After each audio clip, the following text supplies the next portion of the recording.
If you've ever wondered if you should be traveling alone as a woman by yourself, particularly a Black woman, this is the video for you. I'm gonna share some travel tips and strategies for when you're traveling solo all by yourself. I literally spent 4 months alone in Mexico and I was safe the entire time, didn't feel any sketchy moments.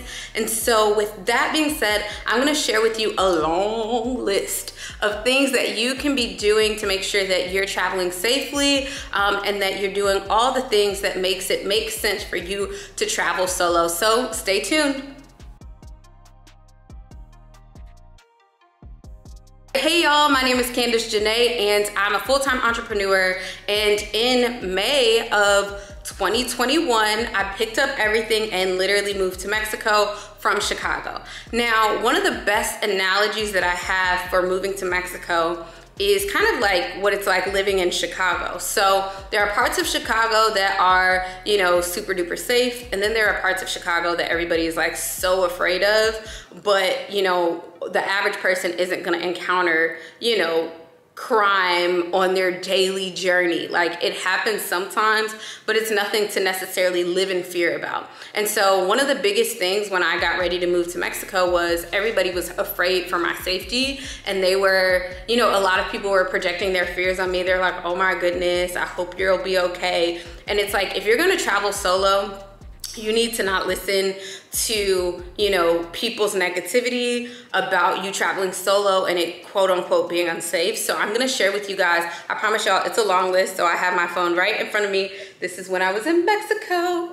But I have my phone right in front of me so I can share with you guys the tips. Now, here's the #1 tip, is to do your research. So before you go anywhere, like I went to Mexico, I went to Cancun, Playa del Carmen, every new city that I went to, I did my research. So I didn't just go and like be there and just like figure it out. I literally did my research ahead of time. So there are a ton of expat groups on Facebook that you can get connected with, especially if you're from the US. There are, you know, Reddit groups or like, you know, threads that you can read through and ask questions in. So there's a ton of places online, but the things that you want to look around for and ask people is like, what area is the best area to stay in? You know, what places are the safest, things like that. And people will tell you. For me, I went through Airbnb when looking for something, and I'll share with you guys in a little bit kind of how I chose that, but I made sure that I was centrally located and wasn't like off in the woods somewhere or off in, you know, because Cancun, they got, you know, forests and jungles where jaguars roam. So like, I do not have time for that. So I needed to make sure where I was gonna be and be safe. So another really great place to look is on YouTube. So for example, for me, one of the pieces of advice that I give people, if you're trying to go to Cancun and live there solo, start with just going to Cancun first and staying near, you know, downtown area, because it kind of is like not, you know, hotel zone, but it gives you kind of a taste of Mexico. And then, you know, Playa del Carmen, there are places that you could stay. But my biggest advice is to do your research and don't let anybody scare you, especially if they've never done solo travel. They're probably gonna tell you like, it's not safe, especially as a woman. And I literally spent 4 months in Mexico and I was like safe and sound the entire time. So make sure you have a good time. #2 is to find reliable transportation. So you really want to make sure you find reliable transportation. What does that mean? You know, like to and from the airport, and then if you need to go somewhere, if you decide to get a car. I did not choose to get a car while I was living solo abroad, but just make sure that you have reliable transportation and you understand the rules of the road if you're gonna drive. But reliable transportation for me was, you know, I looked online like for shuttle service, but I always went through like the airport shuttle service. So typically the local airport will have recommendations for shuttles and taxis.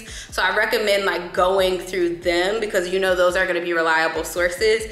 I ended up finding a taxi service on that I found on what was it, just by Googling it, and they had like a WhatsApp number, and I communicated with them and I would send them my location, they would pick me up and I would go wherever I wanted to go. And once I built rapport with that particular taxi driver and taxi company, like once I felt safe, like that was my go-to taxi driver, and I stuck with him pretty much most of the time while I was there. So, you know, find reliable transportation that's not sketchy, that doesn't make you feel weird, and there's that. Number 3 is to avoid wearing flashy like jewelry in certain areas and like luxury items. So what I did was, based on where I was going, I would never wear like, you know, jewelry or like Apple watches or like things that would make me like a target when I initially went.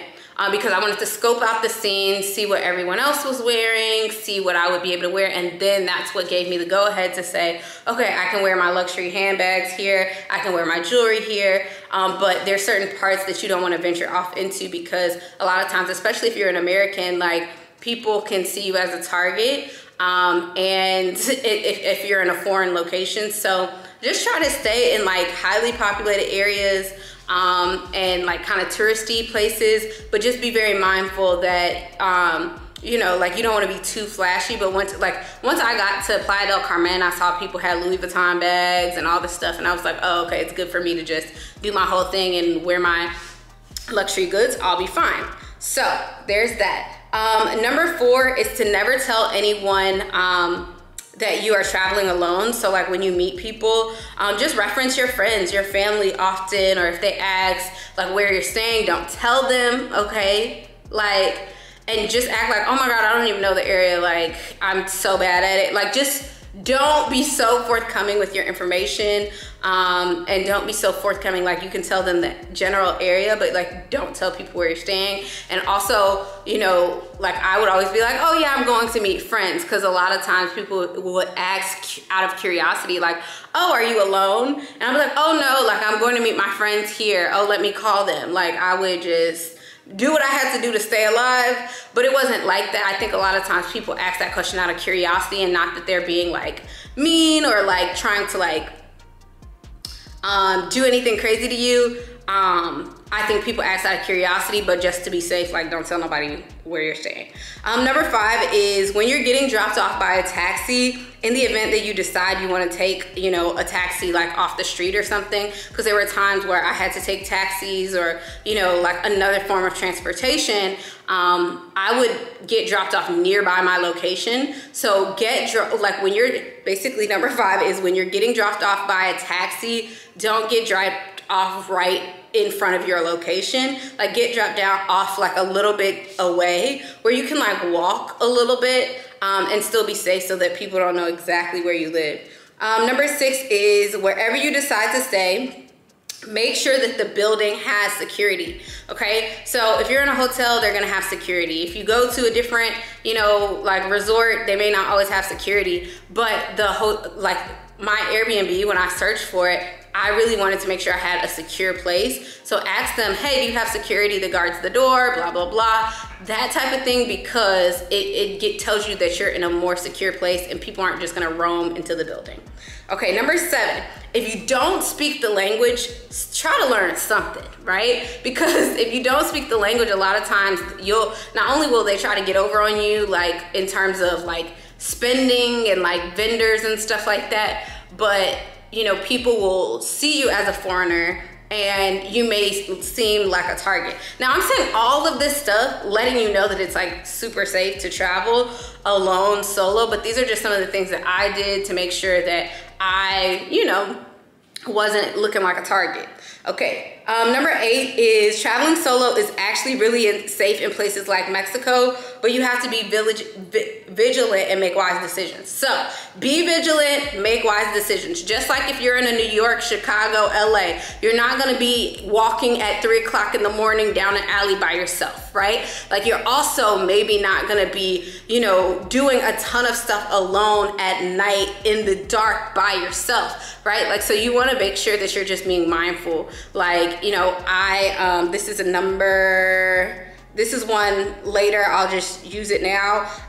So we'll say number 9 is to limit your after dark traveling and moving around. But if you must do it with like a taxi driver that you trust, or call one of your trusted taxi sources. Most of the time I was fine, especially in Cancun when you're in hotel zone, like you're pretty much not gonna have that much of a problem at all, actually. Number 10 is to basically use the same judgment that you would use in a big city. Like, I already said this, but literally use good judgment. Like, you do not want to be just like, just use good judgment. I feel like that can't be taught, but you got to learn how to not make decisions that are going to put you at risk of, you know, your life. So just make really sound decisions. Like, anytime, even if you meet locals, because I'm totally down with meeting locals, but don't put yourself in a place where, you know, they're like, oh, come along this way, and like now you're in like some deserted place. Like, you don't want to,